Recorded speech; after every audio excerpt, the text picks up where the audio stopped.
Hi, how are you?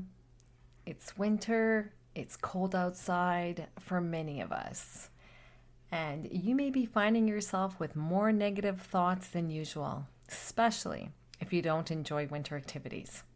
In today's show, I'm talking about negative thoughts, and I share with you 5 ways you can help minimize the negative self talk you may be having lately. Come on in, it's time to choose happy. Are you ready to stop the negative thoughts and live your life free of the limiting stories and fear that stands in your way of living a happy life? Hey girlfriend, welcome to the Choose Happy with Marie show. I am so happy you're here. My name is Marie, and for the majority of my life, I lived with negative thoughts that was often labeled as depression. My breakthrough happened when I broke free from the negative thoughts and I learned the power of choosing happy. In this podcast, you will learn positive self-talk using affirmations aligned with healthy habits, tangible ideas to connect with yourself, to finally figure out what makes you really happy, and everyday living solutions that can help guide you in living a happy life. It's time to get off the hamster wheel of everyday living and intentionally living our life, one Choose Happy choice at a time. Come on in. We are choosing happy. Hello. How are you? I hope you're doing well. I have missed you. It's different doing a bi-weekly show. I do appreciate the extra time I now have. I now have more time to engage with you in the Facebook group. And I'm also doing other work that I look forward to sharing with you in the near future. Work such as the Choose Happy morning routine that I'm sharing with you. This is my go-to routine for starting my everyday. So if you're looking to improve your routine, check it out. It's an instant download when you sign up to become a Choose Happy member, and the link will be in the show notes. The link is also on the website entitled choosehappywithmarie.com. So it's my go-to, especially on those cold days when, you just want to be in your pajamas. I know that if I stay in my pajamas, I don't expect to have a productive day. I need to read something positive, drink my glass of water, take my shower, style my hair, get dressed, and not only getting dressed, but also picking clothes that I feel good in. That's something I've been trying to do since COVID, actually, because I used to dress up when I would go to the office, and then COVID hit and we lived our life in sweatpants. And now, with the hybrid, I'm not always getting dressed up, and maybe you're not either. And so it does impact us. I truly do believe our wardrobe does affect us, affect our mood. So I'm trying to intentionally pick items that make me feel good. Also, I'm trying to get outside. Even if it's cold, I do have a dog, so I do have to walk her. So that is my motivator. But if you don't have, a dog to walk, still go outside if you can, weather permitting. Dress up, the scarf, the hat, the warm coat, because it just makes a difference. Absolutely. I truly do believe I feel better when I've nudged myself to go outside, unless it's like really, really, really cold. I mean, that's different, of course. If you could use a step-by-step list that all you have to do is follow it, I highly recommend the Choose Happy morning routine, because it truly, on those days when we're having the negative thoughts and we're just not thinking clearly, sometimes we just need a list of things to tell us this is what you should be doing. And by us going through the motions, sometimes it can help improve our mood. That's on the website, and the link will be in the show notes. So I'll make sure that's there for you. And I want to thank you so much. Truly, I want to thank you so much for the reviews that many of you have left for the show. I was reading them on the Apple website, and it touched my heart to hear how the show is making a positive difference in your everyday life. So thank you so very much. I really, really appreciate hearing from you. I've heard from a few of you who are listening to the show after waking up. And I hear from you that it's helping you get into a positive mood. So I think that is awesome. I am happy to be there for you. I'm starting to wonder if maybe I should be saying good morning as I start the show. I might, depending. You'll have to tell me. I'll have to hear from more of you to find out when you're listening to the show. So thank you for leaving the reviews. It really helps the show be found in the podcast app search bar. And by, you leaving a review, you're giving hope and guidance to others who are also looking for support in choosing happy for living their life. So thank you so much for doing that. And I also want to share with you a review that I did have that really touched my heart. This is by Emily. And it says, Marie inspires me to choose happy. Happiness is a daily choice. I love how Marie's wisdom comes from her personal experience of experiencing childhood trauma and then seeking and choosing happiness in her own life. I am a recovering people pleaser, perfectionist, and procrastinator, so Marie's guidance is so needed in my life. Marie is a ray of sunshine in my earbuds. I look forward to incorporating her affirmations into my life. Thanks, Marie. Thank you, Emily. I really do appreciate the review. So if you haven't left a review yet, please do so on your favorite podcast app. You can pause the show right now or you can do it afterwards. Thank you so much in advance for doing that. All right, let's dig into the core content for this show. Negative self-talk. So thoughts. Our thoughts are ongoing, automatic. When it comes to negative thoughts, it's often in the form of worrying. We're worrying about the future, what could happen. We're replaying past events, what did happen, or maybe our interpretation of what happened, or another interpretation that we're trying to figure out. We're also thinking about parts of our life that we're not happy with. There's many different things that can be part of the negative self-talk. We can also have happy thoughts, and hopefully we have more happy thoughts than negative thoughts. But for many of us, that's not the case. The negative thoughts can take over our mind. And because of the negativity bias, you've heard, if you've been following the show for a while, I often refer to the negativity bias. And if you want to just a refresh on what that means, or you're new to the show, check out episode 4 entitled Why Your Brain Focuses on Negative Things and Tips to Overcome the Negativity Bias for details. And I'll put a link in the show notes. It's like the negativity parks a flag and says, I'm taking over. Seriously, if you experience negative thoughts, especially more than positive thoughts, you know what I'm talking about. You're trying to bring in positive thoughts, for example, through the use of positive affirmations, but the negativity is just there with a parked flag. I know how that feels. That is really hard. There are different negative impacts of having negative thoughts. They can keep us from enjoying the happiness of the moment that we're living right now, the present moment. Negative thoughts can also drain our energy, and it can affect our mental health. Just so we're kind of on the same page, I'm going to define negative thinking or negative thoughts as any form of thinking that sounds rational and accurate in our mind, but it only makes reference to the negativity of a situation. So, an example. I always fail tests before taking a test. You say that to yourself. I always fail tests. I know I'm going to fail this one. We're not even considering that we did all of the right things that would result in us passing the test.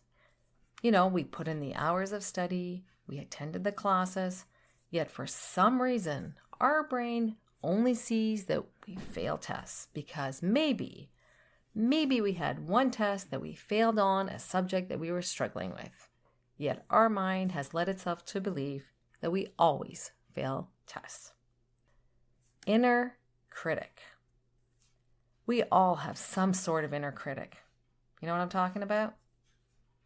Perhaps reminding us to eat healthy when we're about to dig into another bag of potato chips, speaking for myself. Perhaps veggie and dip would be better, assuming it's a healthy dip. It can become a problem when this inner critic voice is more harmful than helpful, particularly if it gets into the realm of excessive negativity. This is known as negative self-talk, and it affects us mentally and physically. Perhaps unable to think clearly about situations, it can drain our energy, and it can negatively affect our relationships with our loved ones. When our mind focuses on negative thoughts predominantly, it can lead to decreased motivation. We can get feelings of helplessness. And in winter, for some of us, with less sunlight and it's cold and you may not be outside as much, we may find ourselves with more negative thoughts. So I thought today to share with you 5 ways that you could try to minimize negative self-talk you may be having. Start with one. You can see how it works for you. Then try another one and see how that one works for you. So the first one, catch your critic in action. Become aware of what you're thinking and saying out loud. Notice if you're focusing on negative words in your mind or out loud.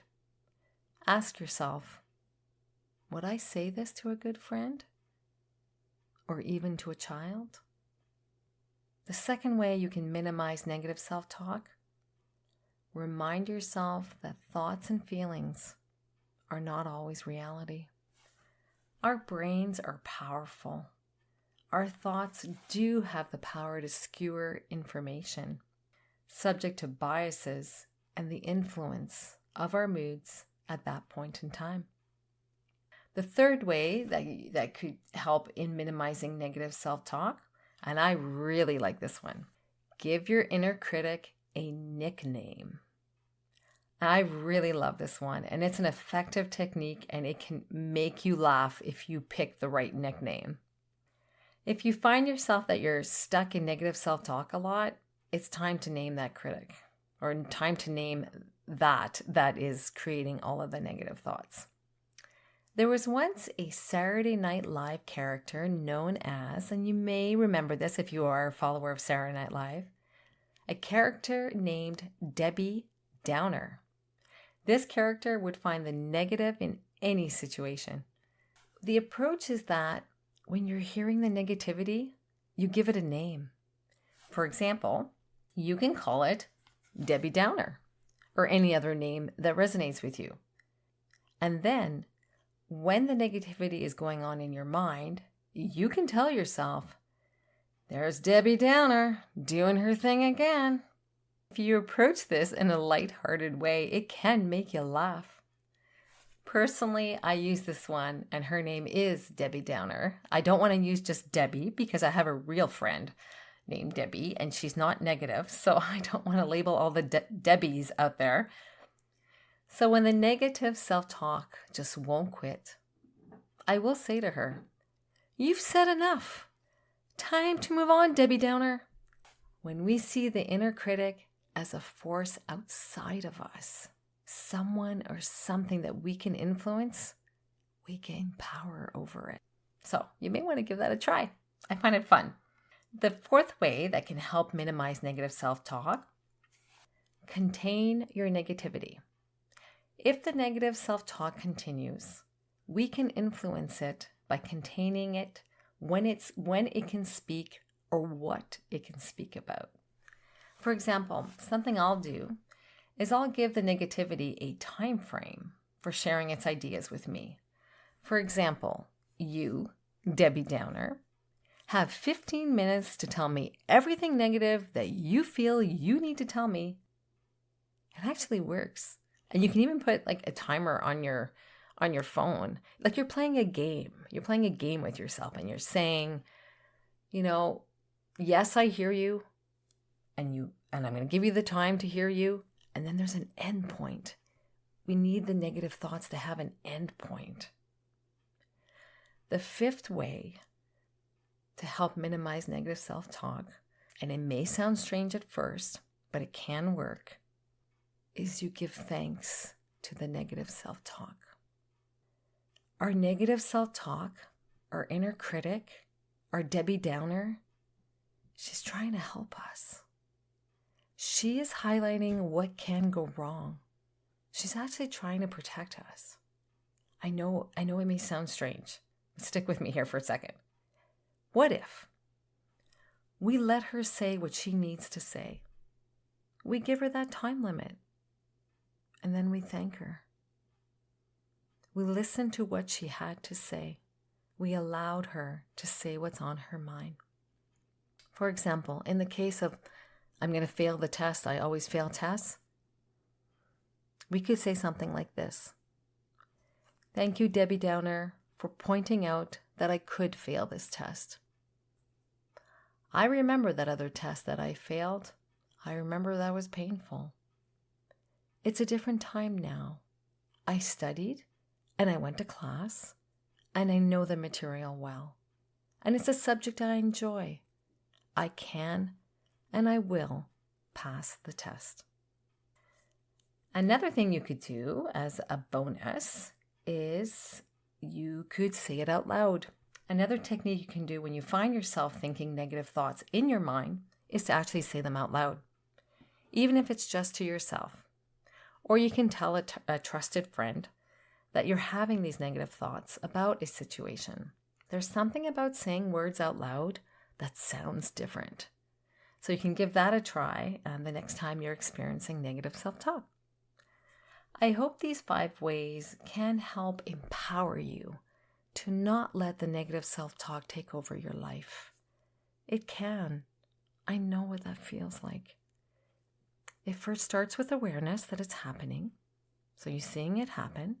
And then you can implement different tips or tricks, like I just mentioned, to engage with it. You are in control of your thoughts, not the other way around. I know it can feel like it is the other way around, but it's not.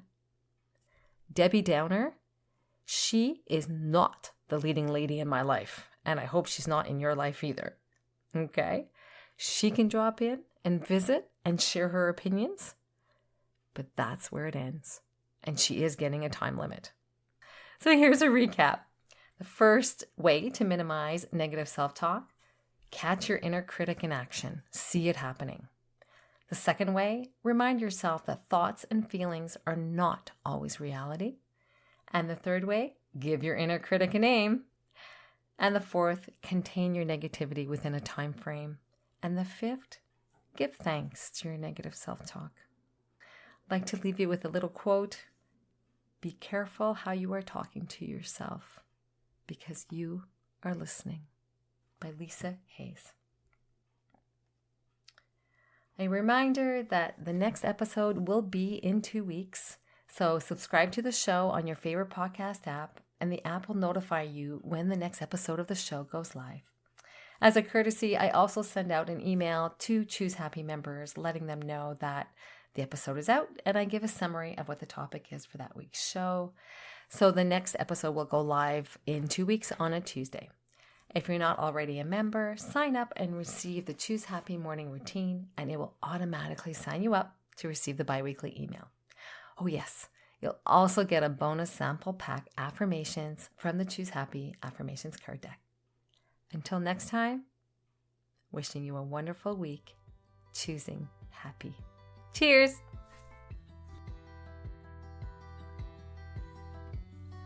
I hope today's episode empowered you to choose happy as you live your upcoming week. If so, please take a minute and share this episode with a family or friend who could benefit from it. I'd also love it if you could take 30 seconds and leave a review on your podcast app. Just scroll down and you'll see the space to leave a review. Doing this helps the show be found by others who are also looking to break free from negative thoughts and live a happy life. Remember to sign up to become a Choose Happy member to receive free resources as they become available. Link is in the show notes. Thank you for listening. Take good care and see you next week.